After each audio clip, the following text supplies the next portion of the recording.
తీసిన ఎడల హల్లెలూయా హల్లెలూయా ఈ హృదయం అనేటువంటి ఇల్లు కట్టబడుతుంది. దేవునికి స్తోత్రం.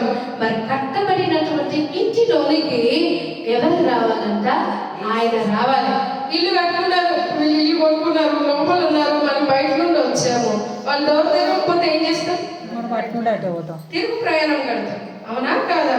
కాబట్టి ఎవరైతే తన హృదయం అనే ఇంటిని తెరుస్తాడో, హల్లెలూయా, హృదయం అనే ఇంటిని తెరిస్తే ఆ తలుపును తెరిస్తే, ఇప్పుడు తలుపు తెరిస్తేనే సాయి లోపలికి వచ్చాడు. అదే రీతిగా ఆ తలుపును తెరిస్తే అది ఎవరు బయట తెరవడానికి రాదు. నీ హృదయాన్ని నువ్వే తెరవాలి, నా హృదయాన్ని నేనే తెరవాలి. చాలాసార్లు మనం ఏం చెప్తామంటే ఏదైనా మార్చుకోమంటే వాళ్ళ గురించి మారాలి, వాళ్ళు ఏమనుకుంటారో, వీళ్ళు ఏమనుకుంటారో, నేను అస్సలే చెయ్యను, నేను ఇట్లా చెయ్య అట్లా చెయ్య అని చెప్పి ఎవరి గురించో నీ జీవితాన్ని పని చేసుకుంటాం. చనిపోయిన తర్వాత రెండే దారులు, హల్లెలూయా. ఒకటి పరలోకం, మరొకటి పాతాళం. ఆమేన్. ఈ పరలోకంలోనికి వెళ్ళాలి అంటే నీ హృదయం అనే తలుపును నువ్వే తెరవాలి, నువ్వు తెరవాలి. మీ యొక్క అమ్మ కానీ, నాయన కానీ, కొడుకు కానీ, కోడలు కానీ, మనమల్లు కానీ, నోబడి, నీ తలుపు నువ్వే తెరవాలి. హల్లెలూయా.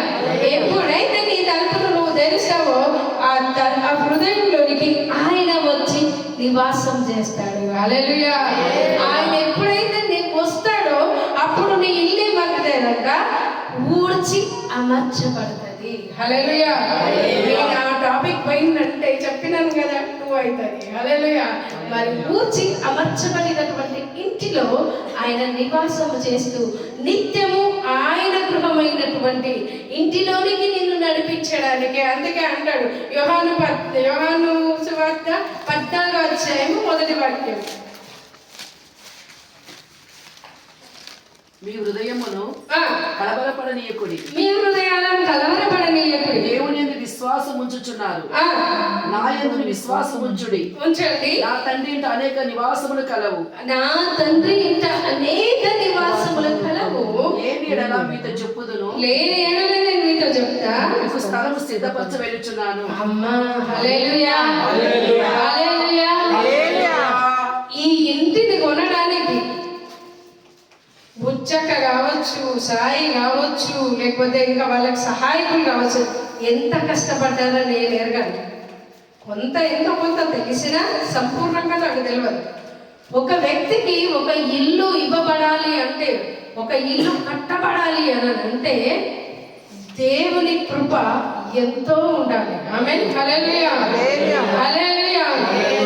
దేవుని వాక్యంలో ఉంది, అయ్యా నేను వెంబడిస్తున్నాం కదా, మాకేంది ఫాయిదా అని అడిగిండట పీటర్. అడిగితే ఆయన అన్నాడు, అయ్యా నా కోసం మీరు ఇండ్లను, భూములను, మీకున్న రక్త సంబంధికులను పోగొట్టుకుంటే నేను మీకు ఏం చేస్తా, వాటికి 200గా ఈ భూమి మీద ఇస్తా, పరలోకమందు కూడా స్థానం ఇస్తా అన్నాడు. హల్లెలూయా. దేవుని నమ్ముకున్నటువంటి మనకి చులకనండి, బయట చాలా చీప్గా నిష్కరిస్తారు మనల్ని, కానీ దేవుడు మనల్ని అంచెలంచెలుగా ఆశీర్వదిస్తాడు. ఆమేన్. హల్లెలూయా. హృదయాన్ని కలవరపడనీయకుడి. ఇక్కడ ఇల్లుందో లేదో అని కలవరం వద్దు, అక్కడ నీకు స్థిరమైన నివాసం ఉంది. ఆమేన్. నమ్మిన వాళ్ళు ఆమేన్ చెప్పండి. ఈ సంవత్సరంలో ఇల్లు వస్తుంది. హల్లెలూయా. ఈ సంవత్సరంలో ఇల్లు లేని నీకు దేవుడు ఇల్లు ఇస్తాడు. దేవుడు స్థిరపరచును గాక. ఆమేన్. దేవుడు అట్టి కృప చేత మీ అందరిని దీవించి ఆశీర్వదించును గాక.